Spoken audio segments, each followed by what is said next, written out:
Terima kasih pemirsa, masih bersama kami Damen Saku yang mengangkat tema yang sangat menarik sekali berkaitan dengan apa yang disebut dengan taubat dan taubat yang bagaimana yang diterima oleh Allah Subhanahu wa taala.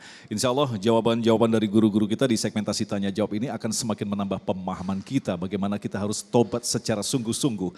Ada pertanyaan menarik sekali tadi, bagaimanakah dengan taubat yang sifatnya STMJ, sholat terus maksiat jalan. Ini sepertinya related dengan apa yang telah dijelaskan oleh UJ tadi, kategori Imam Al-Ghazali. Mungkin ini menempati peringkat yang keempat.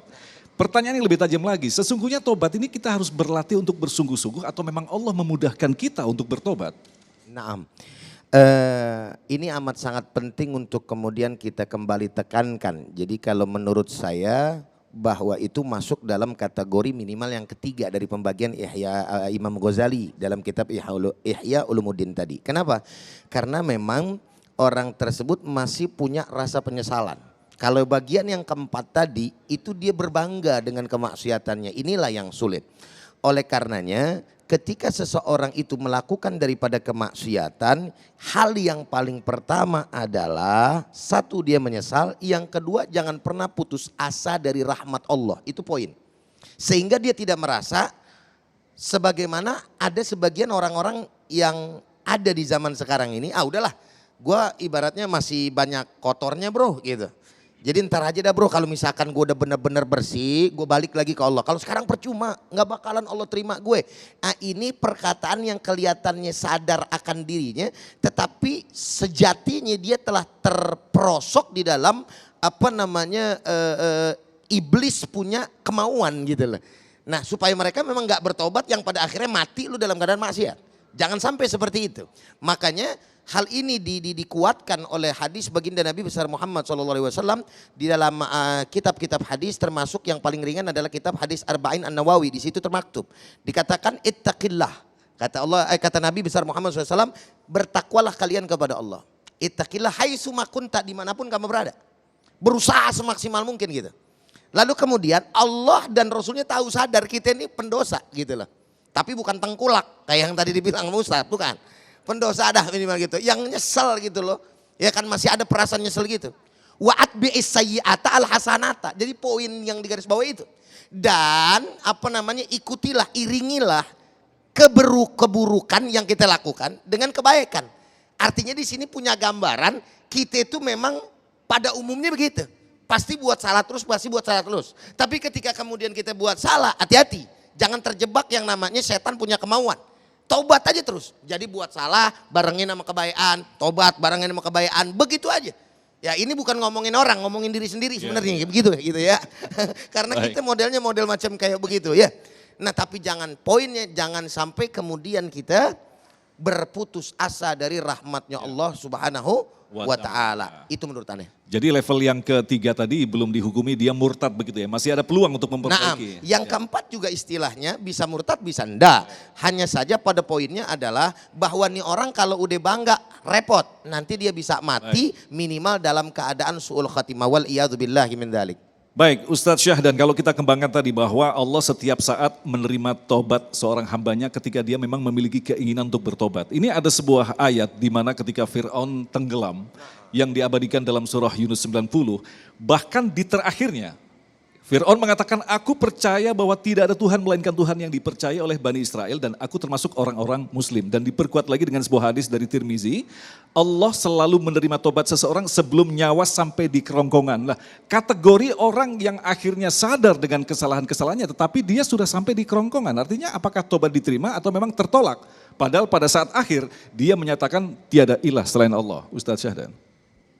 Ya, sebelumnya saya sedikit dari sisi pandangan yang lain tadi guru kita menjelaskan tadi yang STMJ, sholat terus maksiat jalan.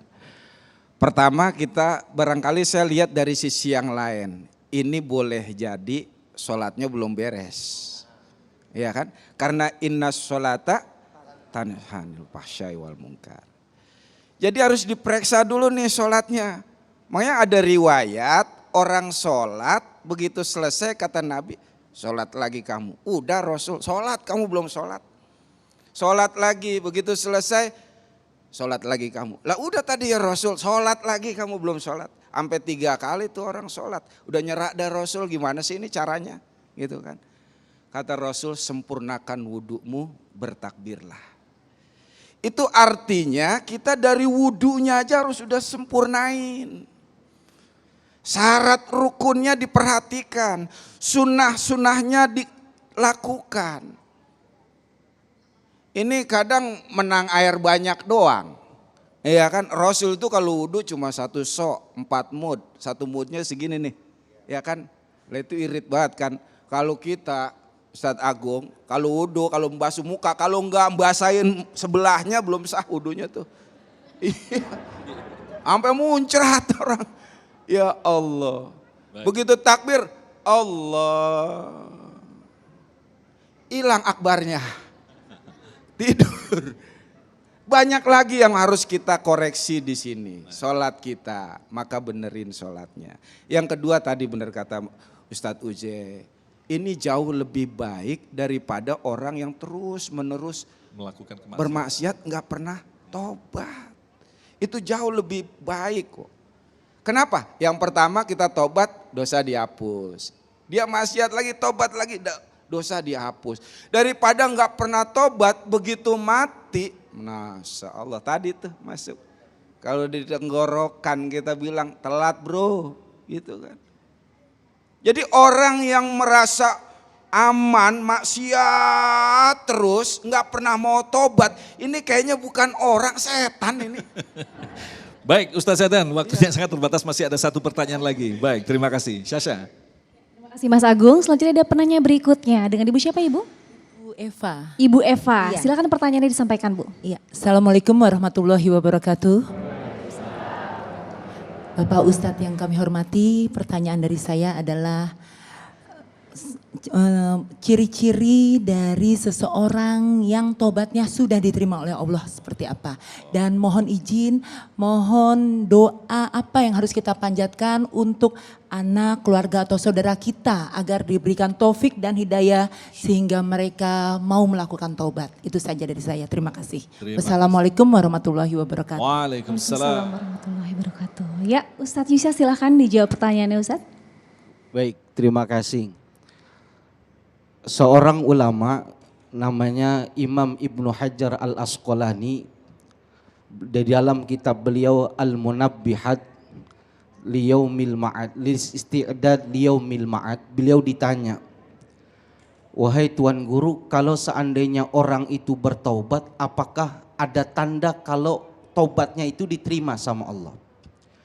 Maka kata beliau, tidak ada kepastian secara pasti yang mengatakan taubatnya diterima atau tidak. Akan tetapi diterimanya taubat seseorang bisa dilihat daripada tanda-tandanya. Maka beliau mengatakan minimal ada 6 tanda kalau orang taubatnya diterima. Yang pertama, an yaro nafsahu ghairu ma'sumatin minal maksiyati. Orang yang melihat dirinya sadar kalau dirinya tidak terbebas daripada kesalahan. Bisa jadi dia tercemplung kepada kesalahan yang sama atau bahkan lebih besar. Sehingga orang ini merasa dirinya hina, semakin meningkatkan kualitas ibadahnya, sehingga buahnya dia tidak pernah memandang orang lain jauh di bawah dirinya. Kenapa? Karena dirinya berlumur dosa. Sehingga tanda orang yang taubatnya benar nggak bakal jadi orang sombong. Ini nih buat gua nih, taubat 20 tahun. Sekarang jadi apa? Jadi apa itu? Jadi apa Ibu? Saya juga nggak tahu. Nah, buah yang pertama dia tidak sombong dan tidak mengecilkan orang lain. Yang kedua, yara fi qalbihil farah ghaiban wal husnu syahidan. Orang yang menyesal di dalam hatinya. Ketika mengingat kesalahan yang dulu dia lakukan, hatinya semakin sempit, semakin malu kepada Allah. Sehingga dia tidak memikirkan perkataan orang lain, kecuali hanya kualitas ibadahnya yang diperbaiki. Sehingga orang ini tumpul untuk mengoreksi kehidupan orang lain. Kenapa? Sibuk, jangan-jangan taubatnya belum diterima sama Allah. Sehingga bisa dilihat orang yang taubatnya diterima, kualitas ibadahnya semakin tinggi. Kalau sholatnya masih 5 waktu, puasanya masih Ramadan doang, masih kurang. Ini masih 2 nih, masih ada 4 lagi. Lalu doanya apa dah? Biar anak kita supaya benar. Ini jangan sampai enggak nih. Rabbana hablana min azwajina wa zurriyatina qurrata ayun waj'alna lil mut. Ama doa yang jangan sampai lupa. Ini doa Nabi Ibrahim, Rabbi habli sholihin. Kalau orang soleh dia sadar, kalau dia salah pasti bergegas bertaubat kepada Allah. Wallahu a'lam. Terima kasih Ustadz Yusya dan pemirsa yang dirahmati Allah. Memang benar banyak cara Allah memberikan kesempatan kepada hamba-hambanya untuk bertobat. Bahkan sekali seorang preman pun ketika diberikan kemudahan untuk bertobat pada akhirnya dia mendirikan pesantren dan sekaligus layanan hapus tato. Kita